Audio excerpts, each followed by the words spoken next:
Hello and welcome to a further installment in the mini-series of uploads that I've been calling So-and-So New. Ben Jonson New, Peacham New. And these are people who are contemporaries of William Shakespeare who knew of his real identity. So this one I'm going to talk about is called Richard Brome. He was a popular comic playwright in his day, mostly forgotten now. Interesting thing about him was that he was an apprentice of Ben Jonson's, a servant and apprentice of his, and learnt the trade of playwriting through Ben Jonson. And so he knew Ben Jonson obviously intimately well. And as many of you will be aware, I've uploaded a video called Ben Jonson Knew. So Ben Jonson knew exactly who Shakespeare was, and it's pretty obvious, therefore, that his servant, his amanuensis and his apprentice, Richard Brome, would have known as well. So we're looking at this picture, which is quite odd and bears the strange similarities to the picture that we've already looked at by Martin Droeshout of William Shakespeare that appears in the first folio. What are these similarities about? Actually, what's going on is a bit of mockery. First thing you'll notice is a crown of bays above Richard Brome's head. That's very normal, in fact, for a poet, and as some of you will have already seen, it's very odd that Shakespeare does not have any bays in his picture, so it's almost pointing out the difference. Otherwise, the sort of rectangular shape, where you would normally expect an oval, the lack of the name around the oval frame, etc., etc., all these things that I discussed in that upload called Ben Jonson New, are similar in Richard Brome's case. So clearly what he seems to be doing with this picture is, to put it vulgarly, taking the piss out of the 1623 folio picture of Shakespeare. I want you to look for a second at this gap between his upturned moustache and his nose, that sort of little shaved bit. This is a bit of a red herring, but I want you to notice it anyway, because it is quite interesting, apropos something else. This was very much came into fashion in the middle of the 17th century, so about 1650, 1649, 1650, not before then. Of course, if you look at the famous monument to William Shakespeare at Stratford-upon-Avon, we have exactly the same thing, exactly the same facial hair fashion arrangement with the with shaven part between the nose and the upturned moustache and the little pointy beard. So just proving, at least certainly to my satisfaction, that the Shakespeare monument at Stratford-upon-Avon cannot have existed prior to about 1650, when that fashion came in. So the Brome picture we're looking at is 1653 to be precise. Anyway, as I say, that's a bit of a red herring, because what I really want to talk about is Brome and his lampooning, in this instance here, of the Shakespeare folio. First of all, notice how the poems that are captioning both pictures are signed with initials BJ on the Shakespeare folio, that's Ben Jonson, and AB on the collected plays of Richard Brome. AB is Alexander Brome, the poet, and is thought to be somehow related to Richard Brome, though there are arguments about whether he's a cousin or a brother. So you've got that similarity there. The Brome poem begins, "Reader, lo here." Well, lo means look. "Reader, look here. Thou wilt two faces find, one of the body, t'other of the mind. Reader, look here." Of course, the Shakespeare poem by Ben Jonson is addressed to the reader, and in fact ends, "Reader, look," but not "look here." In fact, he said, "Reader, look not on this picture, but on his book." You remember Ben Jonson saying that because he knows perfectly well that the figure in the Droeshout portrait is a mask and not the real author.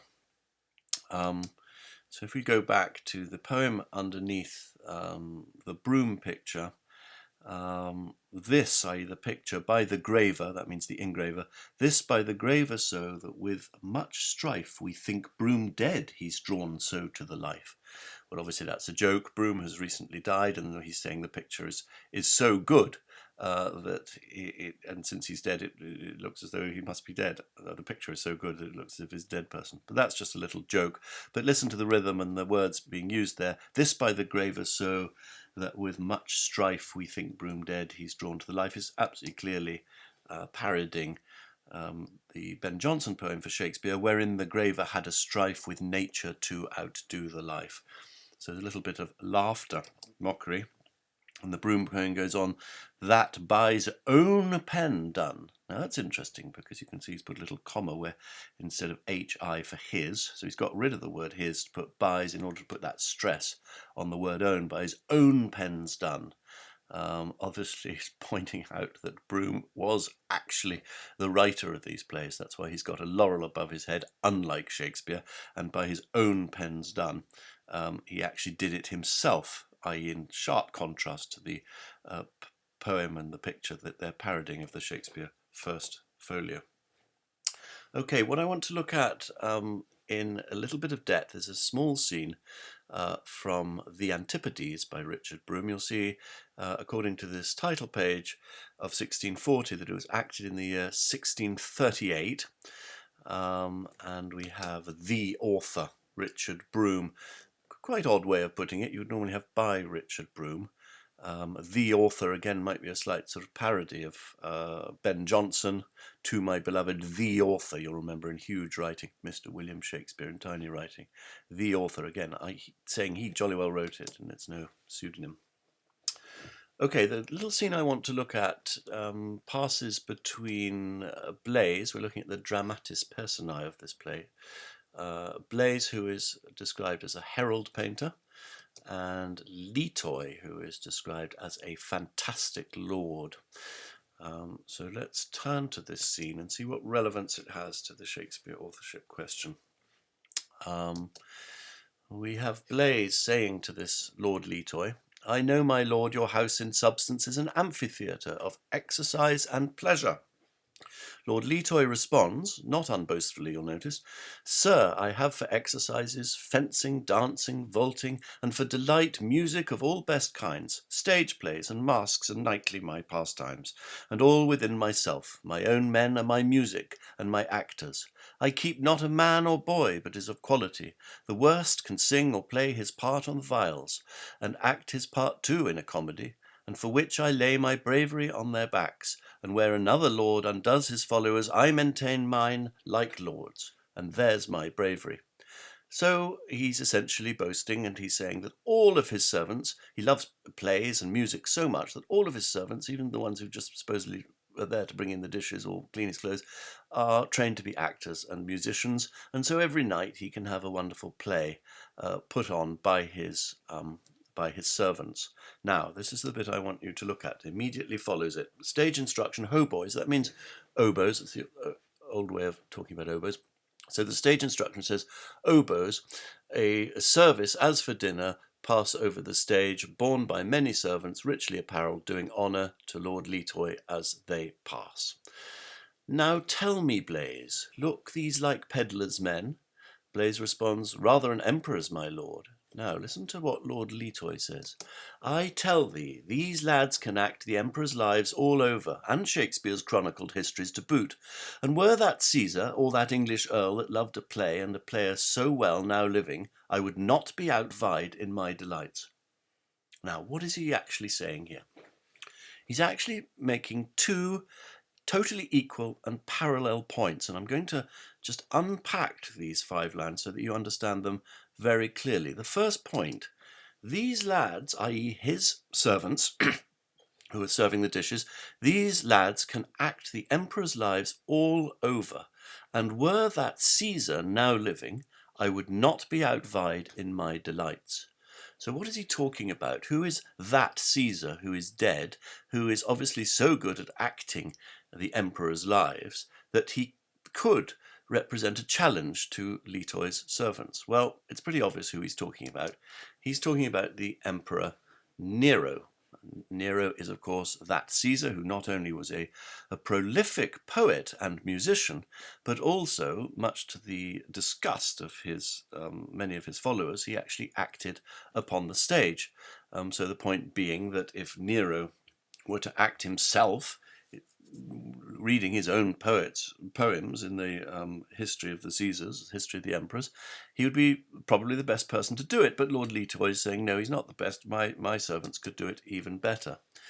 Actually, there was a play doing the rounds in those days, The Tragedy of Nero. Here's a front page of the 1624 edition, and actually it ran 1633 was another edition of this popular play. And of course it stars Nero in this scene saying, "What could cause thee, forgetful of my benefits and thy oath to seek my life?" And his enemy replies, "Nero, I hated thee, and thou a prince. Caesar was now become a player on the stage." A sort of mockery of Nero for daring to become an actor, which was doing the rounds popularly in a play at the time when Brome was writing his Antipodes. Okay, so we've understood one half. Let's look at the parallel part of this speech and see what it has to do with Shakespeare's authorship. Look at it again. "These lads can act Shakespeare's chronicled histories to boot, and were that English Earl that loved a play and a player so well now living, I would not be outvied in my delights." So we saw how this worked with Nero. Even if Nero were alive, my actors could act Nero better than he could. Now we seem to have a parallel. Even if that English Earl were now living, my actors, says Leetoy, could act Shakespeare's chronicled histories better than he. So obviously we need to work out who is this English Earl, what is he talking about, and why is he so brilliant at acting Shakespeare's chronicled histories?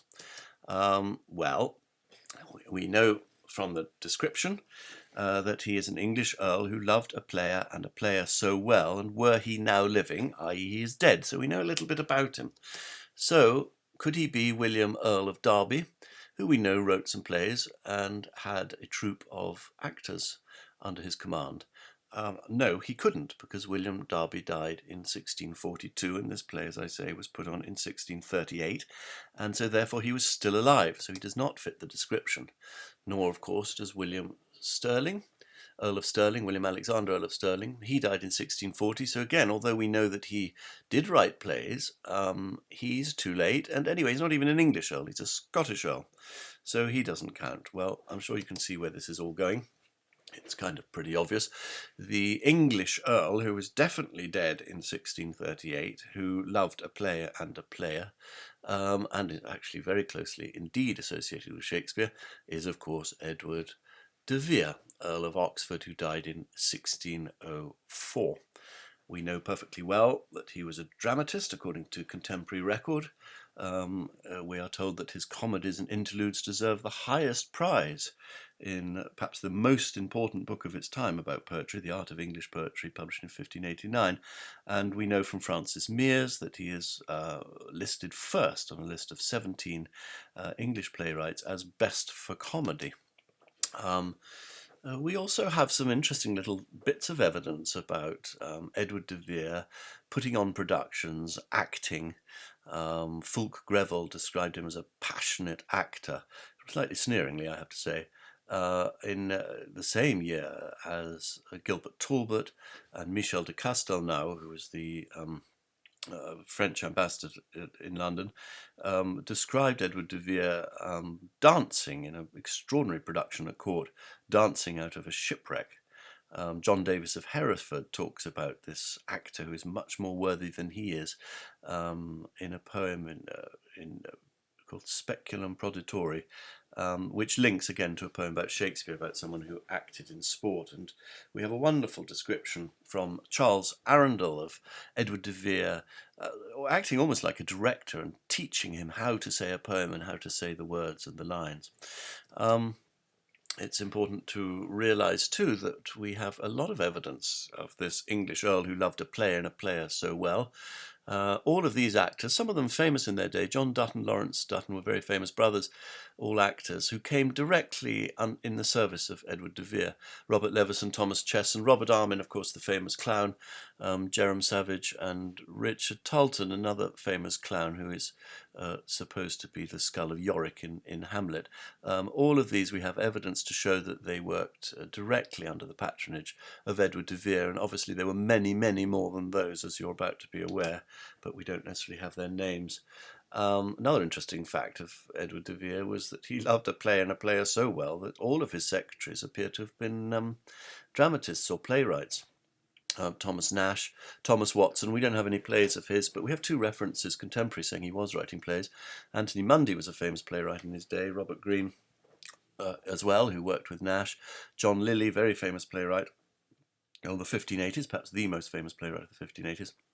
And Thomas Churchyard, more a poet, not so much a playwright, but he did write staged entertainments for the Queen. Anyway, all of those six poets were directly working for Edward de Vere, the Earl of Oxford, as were these three promoters, producers, stage producers. John Lilly, I've already mentioned, who was the playwright, William Hunnis and Henry Evans. And what's interesting is while they were all under the Earl of Oxford's patronage, they were running between them six extremely important theatre companies. Oxford's Men, Oxford's Boys, the Queen Majesty's Players, obviously the most important of them all, that one, the Children of Windsor, Paul's Boys, and the Children of the Chapel Royal, but all of them very important, high-profile theatre companies, all then coming directly under the patronage of the Earl of Oxford. John Lilly, of course, was given the lease on the Blackfriars Theatre, the first indoor public theatre, by Edward de Vere to do his rehearsals and performances in. Henry Evans passed the lease of the Blackfriars Theatre to the Burbages, that's James Burbage and Cuthbert Burbage, the brother of Richard Burbage. And of course, the Burbages were all servants of Sir Walter Cope, who in turn was the chief servant, the gentleman usher, the absolute right-hand man of the Cecils, Oxford's in-laws, Lord Cecil, Lord Burleigh, and his son, Robert Cecil. So you can see what's going on here. It's absolutely unquestionable that the English Earl who loved a player so well is Edward de Vere, Earl of Oxford. There is no other dead Earl who remotely comes near Oxford with his extraordinary connections to the theatre and his passion for the theatre as playwright, director, actor, runner of companies, master of actors, etc., etc., etc. So it's very obvious that if we go back to this, these lads can act Shakespeare's chronicled histories to boot, and were that English Earl that loved a player and player so well now living, I would not be outvied in my delights. What he's saying is these lads can act Shakespeare's chronicled histories, and were Edward de Vere now living, I would not be outvied in my delights. So what is it about Edward de Vere that makes him the best person conceivably to be acting Shakespeare's chronicled histories? Well, clearly, like Nero, he wrote his own things and seemed to possibly performed in his own things. Here's a couple of chronicle histories, said to be by Shakespeare. This is the chronicle history of King Lear in the 1608 quarto. And William Shakespeare. Remember, this hyphen was never used by Stratford Shakespeare ever, and it's a clear indication of a pseudonym. And this, of course, is the tragical history of Hamlet, the 1603 version. I won't go now into all the multiple ways in which Edward de Vere, both in these two plays and in lots of his other plays, sows elements of his own life. He is, like Ovid, confessing his life through his works, and he sows elements of his own life into his plays. The most obvious parallel in King Lear, of course, is old Lear, who is a widower. His wife has died, just as Oxford's wife died, had three daughters, just like Oxford had three daughters, and he gives away his ancient patrimony, his kingdom, tries to divide it with his three daughters, and Edward de Vere, as we know, his very ancient castle and properties at Headingham up in Essex belonged to the family since the invasion, William the Conqueror. And he divides it among his three daughters, etc., etc., etc. And Hamlet, the connections with Polonius, who was Edward de Vere's father-in-law, Lord Burleigh, and connections to being done in by pirates crossing the Channel and stripped naked. It happens to Hamlet, happens to the Earl of Oxford, and Oxford's favourite book being Cardana's Comfort, and Hamlet's favourite book, etc., etc., etc. The parallels are there to be read up. I won't go through them all now, but it's just making the point pretty obvious that why it is that Brome said that Edward de Vere would be a big threat to his own men, his own actors, if he were to be acting Shakespeare's chronicle histories. So, I mean, I think we can take it as read that that English Earl that loved a play and a player so well is Shakespeare, according to Brome, and Shakespeare is, according to Brome, Edward de Vere, Earl of Oxford. Thank you very much for listening.